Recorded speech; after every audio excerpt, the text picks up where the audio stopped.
All right, now as best you can, try to let your left leg just completely relax. Just let your foot just hang there. And which way does your toe seem to point? Is it away from the bike or towards the bike? Away from bike, a little bit. A little bit away from the bike. Okay, so when we clip back in, it's pointing a little bit more towards the bike, correct? I'm having a hard time grip. Yeah. Okay, so we might have to change the angle of the cleat ever so slightly. Okay. So let's do this. If I could ask you to hop off the bike, let's take just the left shoe off. And we're going to change the angle of the cleat ever so slightly. So this is always tricky because we're working upside down here. Yeah, so But go this way. yeah, the natural tendency of your foot is to point outwards a little bit. So what we need to do is we need to turn the cleat in the opposite direction. Okay. So we're turning the tip of the cleat towards the inside of the shoe in order to bring your toe away from the bike, if that makes sense. Yes. But we only need a couple of degrees, very slight angle here. Okay. And hopefully the float of the pedal will take care of the rest. So I bought this cleats for these new shoes and they kept the Peloton's cleats on Peloton shoes. And this one, that float you're talking about, like easily I can move my heels this side and that side. But on the Peloton shoes, it's so hard. Do you know why? Why there's so much difference between the two? Good question. So I think the cleats that come with the Peloton bike, the plastic is a lot thicker. Oh. So it doesn't give quite as much freedom of movement when you're clipped in. But, I'm happy that these are a little bit better because you're right. The float is a good thing. We want that. We don't want your feet to be completely fixed in the pedal. So the fact that you're actually able to sort of utilize that a little bit better with these cleats, I think is a really good thing. But you're right. The cleats that come with the Peloton bike, they're very, very thick. Yeah. Very sort of. It's almost like I'm taking shoes off. That kind of power I need to use to just change a little bit of angle. So Yeah. I gave up on that one. Okay, let's see. Beautiful. All right, so let's try this. Let's see if this supports the natural sort of rotation of your foot a little bit more. Because that's always a reality too. Almost nobody's feet are totally straight. Yeah. So, we want your toes to point wherever they want to point naturally. Yeah, a little better. This is better. Nice. Wonderful. Now, looking at your leg extension, it actually looks pretty even between the two knees, Yeah. And I hope it feels that way as well. Yeah, it feels better. I feel like I can ride longer with this Beautiful. one. And also, I don't feel like... The reason I changed the saddle was I felt like one of my sit bone was always kind of off and I have a lot of pressure on it. But here, with this is new saddle and I was still feeling sometimes. But right now, I don't feel that. It feels better. Oh, nice. Awesome. So, I'm glad you said that because, one of the things that can happen when the saddle height is slightly too high is the saddle is effectively getting pushed up into you because you're reaching. So, the fact that there's less pressure on the saddle now, that means that your leg extension is more appropriate. Okay. But the Peloton saddle, I can actually tell you why you were feeling just the one sit bone there. When the saddle is not wide enough to support your pelvis properly, your body compensates. So it's like, if I can't get both sit bones supported, I'll take just one at least. Yeah. And you kind of sit off to one side a little bit. So, with a saddle that is more appropriate and supports you better, you feel both sit bones being supported, which hopefully that's exactly what you're feeling right now. Wonderful. Nice. So I applaud you for replacing the saddle and finding something better. Because some people just kind of put up with the pain. Yeah, I did for 3 years and I said no more because I want to do longer distance on Peloton, so I need to be comfortable. Absolutely. You can't put out power until you're comfortable. You know, the comfort is the prerequisite to having good performance. So cleat position looks good. The saddle height looks quite good. Let's turn our attention to the front to back positioning of the saddle at this point. So what I would like to do here, kind of a big change, if I'm honest. Yeah. But let's move the saddle. Let's move the saddle back about 1.5 settings. So let's go between D and E if we could. Okay.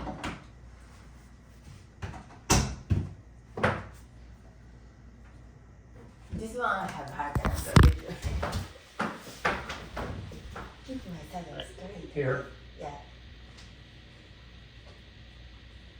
Our Bike Fit pit crew for today. Between D and E. Between D and D. Yes, please. So like D in 2 lines. No.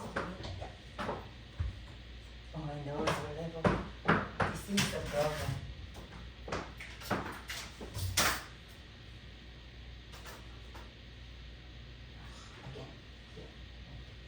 Like that?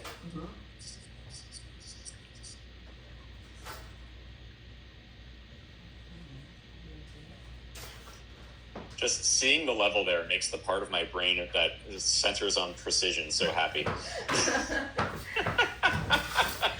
I was feeling my right leg is shorter, I was blaming saddle is not level, so I was checking this often. Okay. Why it's not happening? There we go. Now, hopefully, one immediately feels a little bit less pressure on your arms and shoulders there. Yeah, I was Love it. feeling cramped in this space. But that's my fault because I added this handlebar just start and brought my handle closer to me. I don't know if I need it or not, but it's there. Well, you know, you bring up that's a great point that you bring up because you're right. Your upper body was a bit too confined, and I think that was, you know, that crampedness that you were feeling was contributing to your upper body tension there. So, you know, but one of the things that I encourage riders to do is feel free to move your hands around. You can definitely sort of open up the space a little bit more just by sliding your hands a little bit closer to the screen. And what this does as well is it helps dictate the angle of your upper body. And here's why that's important. So think of it this way, right? All of your sports experience, every sport that you've ever seen or done has always involved pretty much the same position. It's always your legs are bent, your hips are rotated forward, and your spine is straight, right? So I like to call that the sport-specific position because it just so happens to be how the human body produces power. But the critical element within that is the forward rotation of the hips part. That's how we activate our glutes. So we're moving the saddle back to facilitate more of that forward hip rotation. So we can get those glutes on board a bit more, give your hips a little bit of a break, and hopefully prevent that tension, you know, that discomfort that you were feeling in the hips. This also helps your knees as well because your quads aren't working quite as hard. So, you know, the quadricep muscle group, it's pretty strong, but it can only do so much. Yeah. You know, the glutes are so much stronger. But you get the idea. You know, we're trying to make your body better at producing power on the bike. Yes. And that just involves improving the relationship between the two. So a little bit more space enhances the comfort, of course, but as a result, you get the forward hip rotation that gets the glutes on board a little bit more. Now, on top, actually, I kind of want to try a little bit further back on the saddle. Let's go right on to E if we could, please. You want to do that?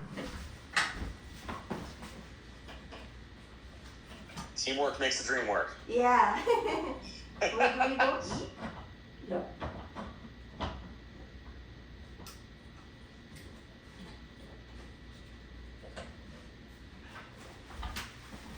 Thank you.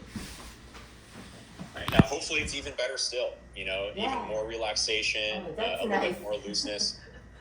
So what's cool about this is your form still looks excellent. Your back, again, nice and flat. You're not hunched over on the bike or anything like that. but it's probably starting to feel a lot easier to maintain now. Love it. That's what we're looking for. So, you know, the level of relaxation, particularly in your shoulders, looks a lot better. It looks like a little bit less pressure on your hands too. What do you think? Yes, that's why I have so many towels often to, Yeah. because it hurts here. This is better. Yeah. Nice. Love it. So yeah, in terms of, you know what, just for kicks, I don't see an indication that this is totally necessary, but I still want to try maybe a tiny bit further back on the saddle. Okay. Before we move on to the handlebars, let's try it. So maybe another half, just 2 more of those little lines between E and F here, please.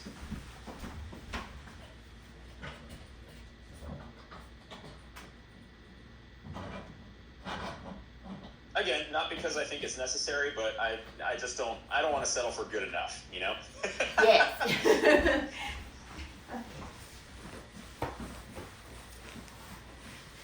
Now, if it's better, it'll just enhance everything we've already discussed. If it's worse, it'll start to feel like the handlebars are getting a little too far away. Maybe a little bit too far. Getting a little far? Okay. All right. I'm glad we tried it, but we can put it back. Okay. So, Your turn. much appreciated, James. Yeah.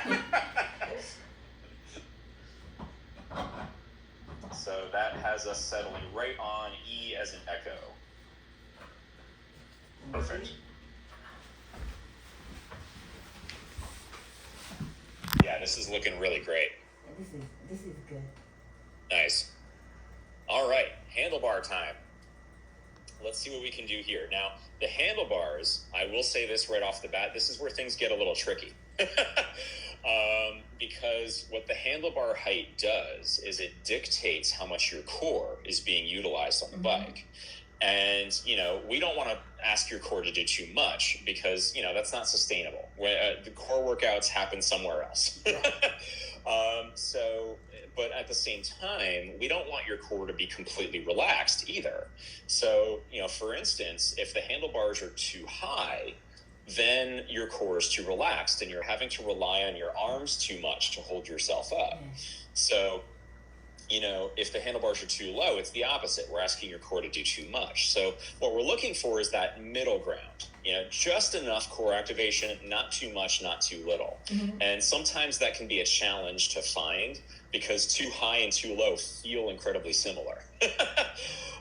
So now that you kind of know the why behind it, let's see what we can do here. It looks like those handlebars are pretty much as low as we can go, right? Yes. Okay, so let's try going up since obviously we have no option. We can take this off, then we can go lower. Sure. I mean, worst case scenario, we could do that. Okay. So let's see what would happen if we raised the handlebars a little bit, though. Okay. So I'm thinking between A and B. So fairly small change. Where am I looking? So the letters might actually be obscured right now if those handlebars are all the way down. Oh, yeah. So we'll pick them up just enough to see 2 lines past A. Okay, no. We don't want that. Okay, wait it.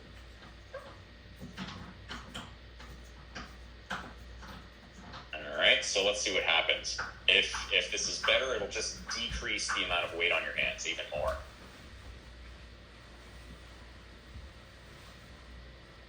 Yeah, it does. I like it. Wow. Yeah, and not only that, but a little bit more of a bend in your elbows too. Love it. So we definitely don't need to go lower. Okay. So going higher is the answer. Now the only question is, do we need to go any higher still? So I know this is going to be kind of a tough question to answer, but think about the weight on your hands, sort of on a scale of 1 to 10 for me, if you can. So 10 would be the most, like you're doing push-ups in the handlebars or something like that. 1 would be like borderline weightlessness, which is probably never going to happen.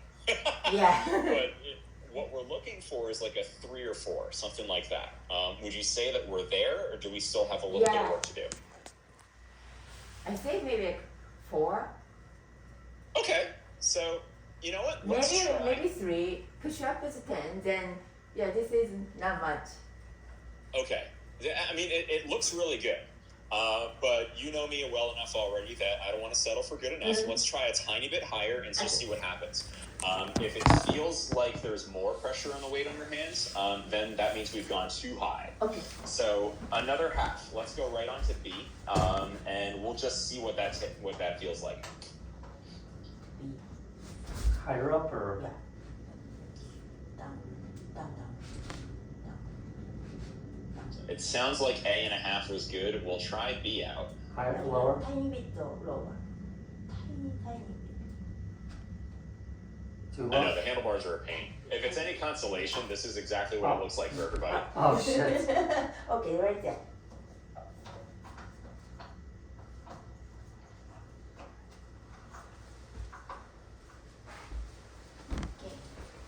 All right, so I hate to sound like your eye doctor here a little bit, but is it better or worse than I this know, I doctor. Oh my god. second? I hate it because I don't know the difference. But this one I can feel. This is better. This is better. Okay, cool. I like it. I doctor. Right? It's it's like the same question. But I love it. So shoulders look great. Again, nice little bend in the elbows. Your arms are a lot less stiff compared to when we started. And that's excellent. You know, your upper body's just more relaxed. Wonderful. So yeah, I mean, I've got to say, this looks really great. Nice. Your fingers are just kind of hanging out. You know, the angle between your hand and your forearm looks pretty good. You don't have like a huge kink in the wrist or anything like that. This looks wonderful. I hope it feels as good as it looks right Yeah, now. feels good. I Love think it. I can do 90 minutes today. Yes, absolutely. More comfortable. So yeah, I mean, definitely, you know, the one thing to look out for during that 90-minute ride is the first half of it might feel a little odd. Yeah.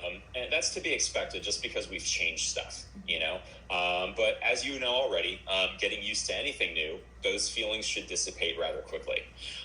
So hopefully the end of the 90-minute ride feels even better than the beginning did. But that being said, I'm going to send you a post-fit email, probably in the next half hour or so. You'll get it very quickly. It'll just be a nice summary of our time together today. So everything we've done, why we did it, the new settings, of course, will be in there as well. Worst case scenario, though, if you have any further questions, if something doesn't feel right, even if it's a couple of months from now, you're more than welcome to hit reply, and I'm there for you if you need me. Okay. So yeah, please feel free to reach out. I'm there for you if you have any questions. But we do have about 5 minutes left. Are there any questions I can answer before I go? I think I'm good. I feel much better. Nice. Wonderful. So yeah, I mean, if anything comes up, you can just email me. That's fine. Okay. But I've got to say, pleasure working with you both. This is really fun. But thanks to James for helping us out. Much appreciated. You're welcome. Thank you. So if I don't hear from you, I hope you have a wonderful new year. But aside from that, again, pleasure working with you guys, and enjoy your ride today. Thank you so much. Anytime. Take care. Enjoy the rest of your day. Bye-bye now. Have a good day.